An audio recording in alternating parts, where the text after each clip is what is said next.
안녕하세요. 갓세이브 버밍엄의 크리에이티브 디렉터 차현성입니다. 안녕하세요. 프로덕션 디렉터 신순욱입니다.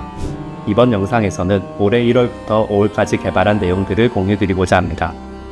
베타 빌드에서는 지난 알파 빌드까지 개발된 주요 기능들의 콘텐츠를 추가하여 본격적으로 생존 게임으로서 필요한 플레이가 가능한 빌드로 발전시켜 나가는 데 집중하였습니다. 그럼 지금부터 어떤 내용들이 더 개발되었는지 하나씩 소개해 드리겠습니다.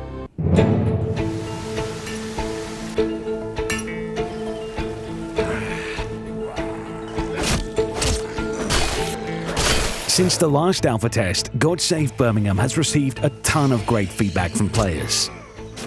Weapons and combat are what you had the most to say about, so we've added content and made improvements to both.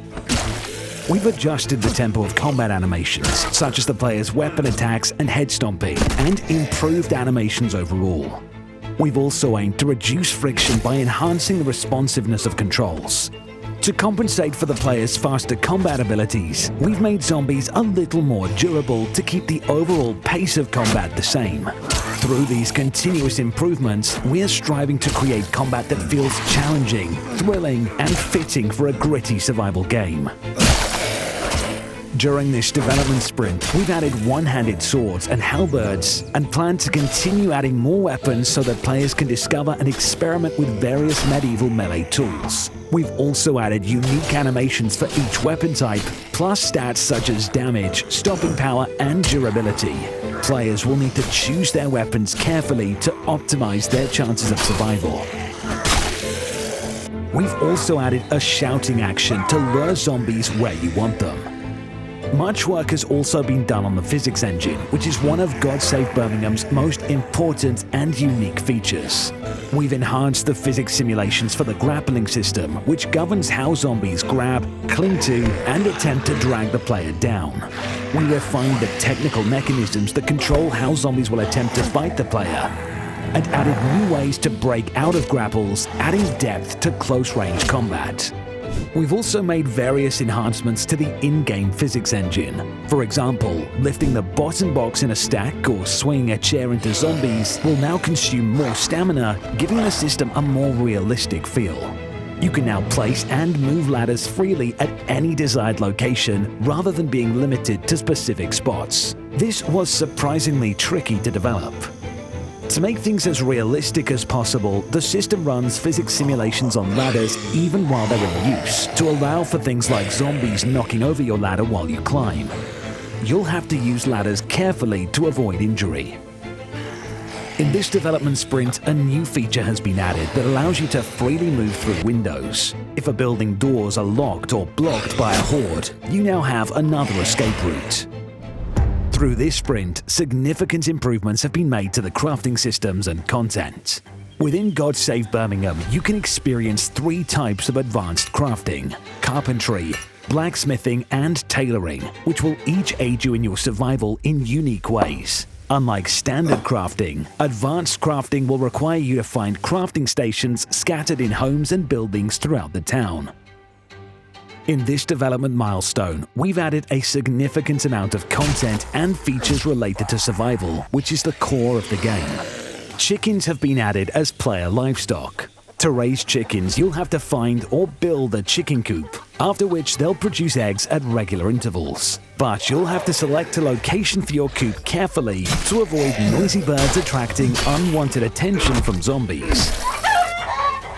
We've made major developments to the weather system, which is closely tied to survival. Players will now experience conditions including clear, cloudy, light rain, heavy rain, and fog. On foggy days, zombies' visual perception is impaired. On rainy days, low temperatures will require extra attention to maintain body temperature, and new survival actions become possible, such as gathering rain to make drinking water.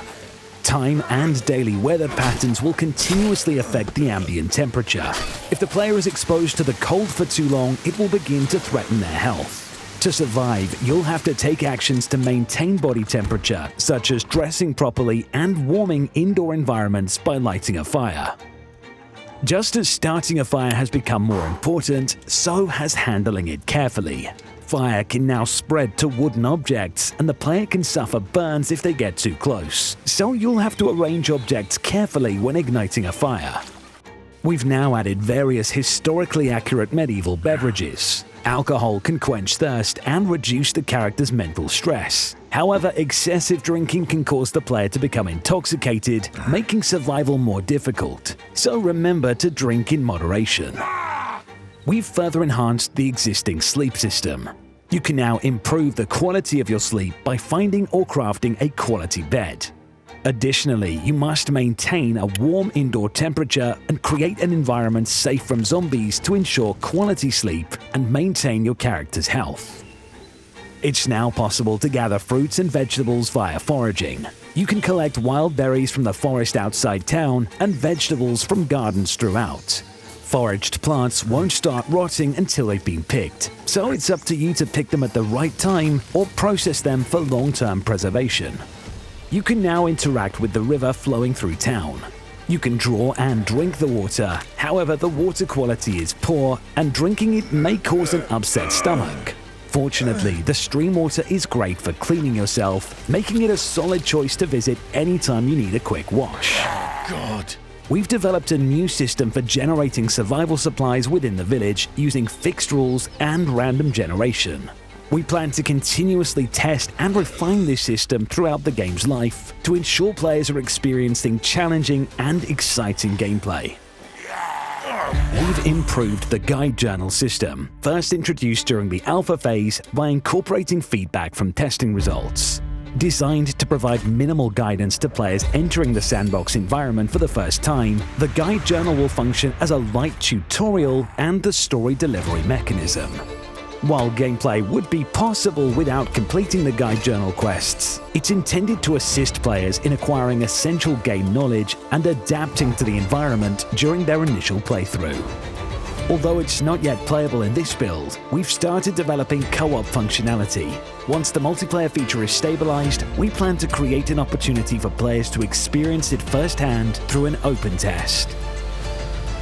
지난번이 게임의 뼈대를 개별로 만들어내는 기간이었다면 이번 마일스톤에서는 만들어진 뼈대들을 연결짓고 게임 플레이를 디자인하는 작업을 진행했습니다. 개발팀에서는 더 많은 것들을 게임에 담고 선보이고 싶지만 많이 만드는 것보다 잘 만드는 것이 더 중요한 만큼 계속해서 콘텐츠를 만들고 테스트하고 다듬으면서 좋은 게임을 만드는 데 집중하고자 합니다. 그리고 조만간 있을 베타 빌드를 활용한 클로즈 베타 테스트에 많은 참여를 부탁드리겠습니다.